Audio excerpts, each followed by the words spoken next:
killer gunning down his 1-year-old son and then himself. A breakthrough in the ATM bombings after police nabbed several suspects armed with explosives. And Sundowns clear the air over the signing of Chiefs goalkeeper Rowan Fernandez.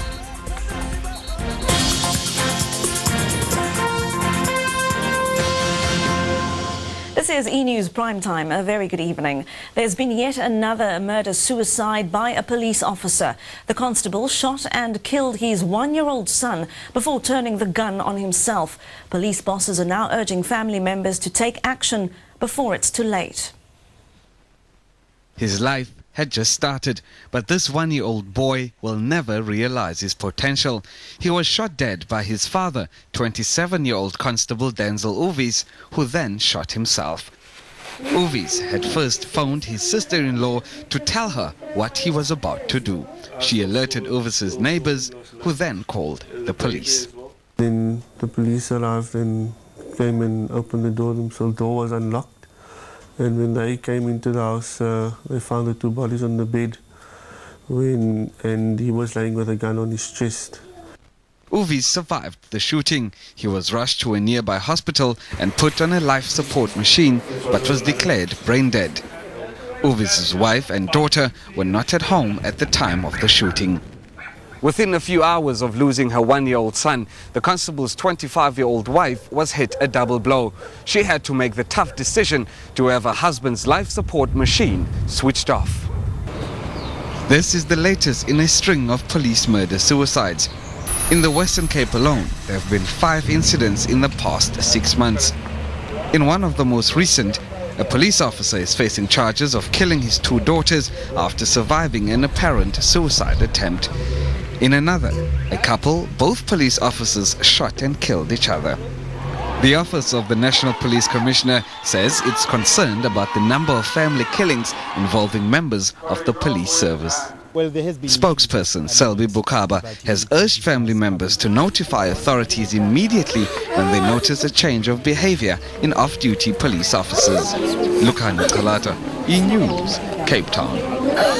Gauteng police are claiming a major breakthrough in ATM bombings. 6 men were arrested yesterday in Mamelodi and charged with plotting to blow up a cash machine. Another man was arrested later on the East Rand. All were carrying explosives at the time. It would be almost comical if it wasn't so serious. A sort of only in South Africa story.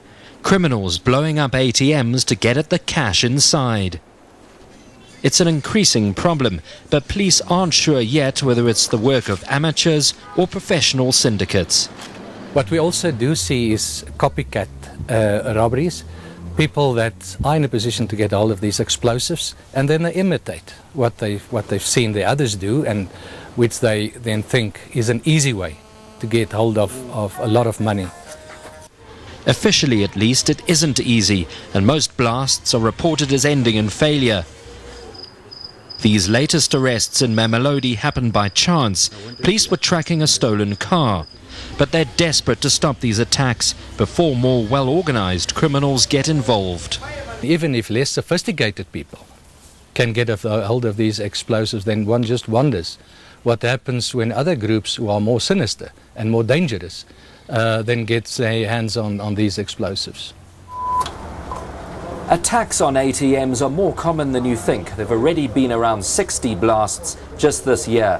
The next step for the police is not only to shut down the gangs who are carrying out these attacks, but also to stop the networks who are providing them with explosives. Ben said, E-News, Johannesburg. Well, crimes affected another high-profile personality. Singer Danny Kaye's parents have been hijacked in Johannesburg. Gavin and Pam Koppel were attacked when they returned home from dinner on Thursday night. At least 4 robbers surrounded them at the gate to their complex. The hijackers made off with jewellery, cell phones and the Koppels' car. The car was later recovered. The Koppels were not injured, although the hijackers had threatened to shoot them. Ironically, Danny Kaye's recently joined the Forum Against Crime, and he's now planning to climb Mount Everest to put crime in the spotlight. In other news, you have just hours to strike it really rich. The National Lottery is paying out its biggest ever jackpot tonight, and the winning ticket will land a whopping 35 million rand. Just a R2.50 could make you 35 million rand richer. That's if you buy the Magic Lotto ticket, but there are no guarantees. You only have a 1 in 14 million chance of winning the biggest lotto jackpot ever. That's not stopping these people from queuing to buy their tickets. There's too much at stake today. 35 million, I'm sure everybody wants that type of money. I want it, so as everybody else. The 30 million that we're playing for this time around, this Saturday, I can feel it in my blood, it's mine. I actually had a dream, about it. Just what would you do with so much money? I'll settle my account, go back to school, invest some. My first things, can build my house. I don't have a house. And there it is, South Africa. Good luck. The lotto has so far turned out nearly 700 instant millionaires. The current biggest jackpot winner is a Johannesburg man in his late 50s. He walked away with 34.25 million rand after playing only 50 rand. I'm going to make sure that I keep my tickets safe, as these 6 numbers could make me a millionaire. If only one person wins tonight, he or she will be the biggest lotto winner to date. Valdi Karelse, E-News, Johannesburg. When E-News Primetime continues.